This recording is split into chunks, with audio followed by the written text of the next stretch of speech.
നമ്മളൊരു കുറ്റിക്കുരുമുളക് ബഡ് ചെയ്യാൻ പോവുകയാണ്. അത് ആദ്യം തുടങ്ങുമ്പോൾ തന്നെ അതിൻ്റെ ചെടി തന്നെ നല്ല രീതിയിൽ വളർച്ചയുള്ള ചെടിയും നല്ല കായ്ക്കുന്ന ചെടിയെന്നേ കമ്പെടുത്ത് ബഡ് ചെയ്യാവുള്ളൂ. ഒരെണ്ണം നമുക്ക് നോക്കാം.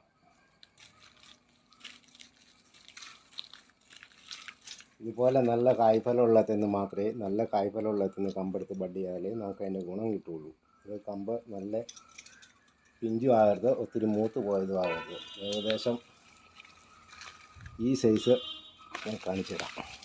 ഈ സൈസ് നല്ല കായ്ക്കുന്ന നല്ല കേടൊന്നുമില്ലാത്ത നല്ല കമ്പ് നോക്കി.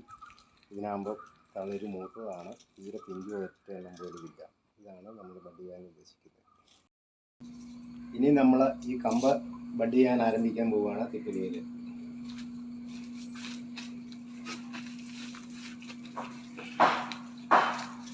ആദ്യം നല്ല ശേഷിയും അത്യാവശ്യം മൂപ്പുള്ള തിപ്പിലി എടുക്കുക. തിപ്പിലി എടുത്തിട്ട് അതിൻ്റെ ചെയ്യാൻ ഉദ്ദേശിക്കുന്ന എൻ്റെ അടുത്തുള്ള ഇലകൾ ആദ്യം കണ്ടിച്ച് കളയുക.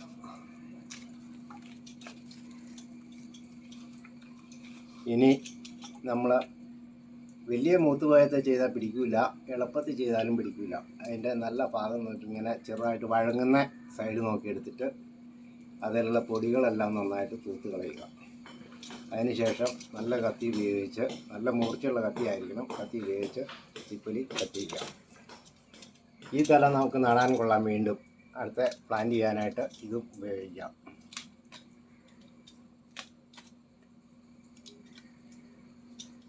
ഇത് നമുക്ക് വീണ്ടും ഉപയോഗിക്കുന്നതാണ്.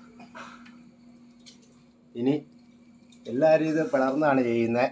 ഞാൻ വ്യത്യസ്തമായ രീതിയിലാണ് ചെയ്യുന്നത്. പിളർന്ന് ചെയ്ത് കഴിഞ്ഞാൽ ഇതിൻ്റെ ഉള്ളിൽ വെള്ളം നിന്ന് പഴക്കത്തിന് ചെടിക്ക് കേടുവരാൻ സാധ്യതയുള്ളതിനാൽ നമ്മളിത് മുകളിലോട്ടാണ് ചെത്തുന്നത്.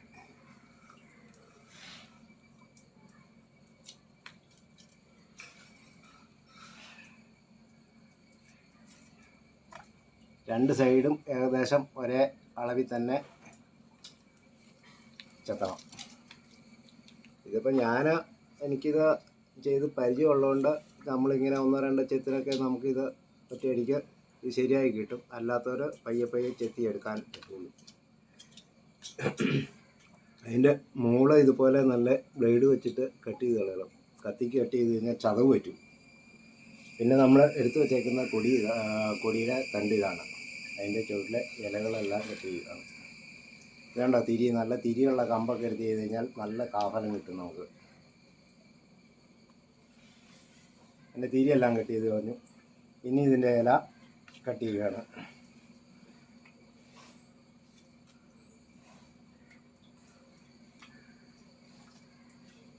ഇതിൻ്റെ ഇലയും കട്ട് ചെയ്ത് ഈ പരുവത്തിനാക്കി. ഇതിൻ്റെ ഇല കട്ട് ചെയ്ത് കളയുന്നത് എന്താണെന്ന് വെച്ച് കഴിഞ്ഞാൽ ജലാംശം മുഴുവൻ ഇലയിലിട്ട് വലിച്ചേറ്റി കഴിഞ്ഞാൽ ഇതിന് വാട്ടം തട്ടും. അപ്പോൾ ഇത് പിടിക്കാൻ സാധ്യത കുറവാണ്.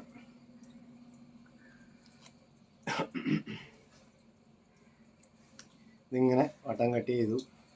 അതിനുശേഷം ഇത് ബ്ലേഡ് കൊണ്ട് ഉളക്കുകയാണ്.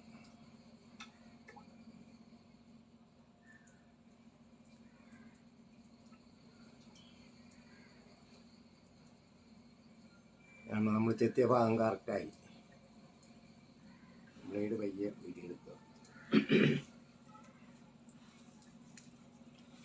ഈ സാധനം നമ്മൾ ഇങ്ങനെ പയ്യെ പൊടിയൊന്നും പറ്റിക്കാതെ ഇതിൻ്റെ അകത്തേക്ക് പയ്യെ വയ്ക്കുക. അത് വയ്ക്കുമ്പോൾ പ്രത്യേകം ശ്രദ്ധിക്കേണ്ട ഒരു കാര്യം എന്താണെന്ന് വെച്ച് കഴിഞ്ഞാൽ, തിപ്പലിക്ക് വണ്ണം കൂടുതലാണെങ്കിൽ, കൊടിത്തണ്ടിന് വണ്ണം കുറവാണെങ്കിൽ ഏതെങ്കിലും ഒരു സൈഡിലോട്ടേ ഈ സാധനം അടുപ്പിച്ച് വയ്ക്കാവുള്ളൂ. എന്നാലേ ഇത് തൊലി തമ്മിൽ യോജിച്ച് വരുള്ളൂ. നടുക്ക് കൊണ്ട് വെച്ച് കഴിഞ്ഞാൽ പിടിക്കത്തില്ല.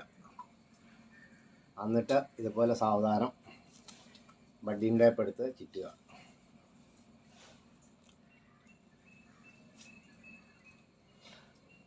ബഡ്ഡിംഗ് ടേപ്പ് എടുത്ത് ചുറ്റുമ്പോൾ പ്രത്യേകം ശ്രദ്ധിക്കേണ്ട ഒരു കാര്യം എന്താണെന്ന് വെച്ച് കഴിഞ്ഞാൽ, ഇതിൻ്റെ മറുസൈഡ് നമ്മൾ ചെത്തി കനം കുറച്ചിരിക്കുകയാണ്. അത് ചതഞ്ഞു പോകാതെ നമ്മളൊരു മയത്തിന് വേണം പിടിച്ച് ചുറ്റാൻ. അതിന് ചതച്ചിൽ പറ്റിക്കഴിഞ്ഞാൽ ഇത് ബഡ്ഡിങ് പിടിക്കില്ല. ഇങ്ങനെ ഒരു മയത്തിന് ഇങ്ങനെ ചുറ്റാവുള്ളൂ.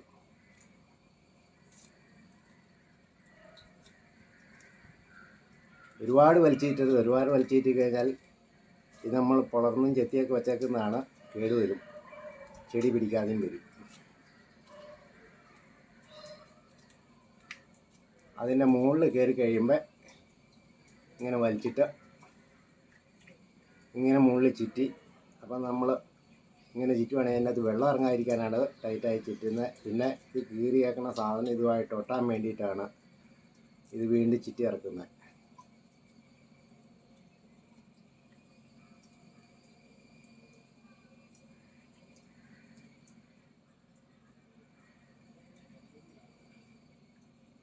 ഇത്രയും പരിപാടിയേ ഉള്ളൂ. ഇതിനി തണുപ്പത്തെടുത്ത് വെച്ച് എന്തെങ്കിലും മരത്തിൻ്റെ എന്തെങ്കിലും തണലിലുള്ള സ്ഥലത്തെടുത്ത് വെച്ച്, നനയുന്നിടത്താണെങ്കിൽ ഏറ്റവും നല്ലത്, എടുത്ത് വെച്ചിട്ട് ഡെയിലി ഇത് മൊത്തം നനച്ചു കൊടുക്കുക. ഒരു മാസം കഴിയുമ്പോഴത്തേന് സംഭവം ഇതെല്ലാം തണുപ്പ് വന്ന് ഓക്കെ ആവും. അങ്ങനെ ചെയ്തു വെച്ചേക്കുന്നതാണ് ഈ ഇരിക്കുന്നതൊക്കെ. ഇതെല്ലാം ചെയ്തിട്ട് ഇതൊക്കെ ഒരു 1.5 മാസമായതാണ്. അതെല്ലാം ബഡ് പിടിച്ചതാണ്.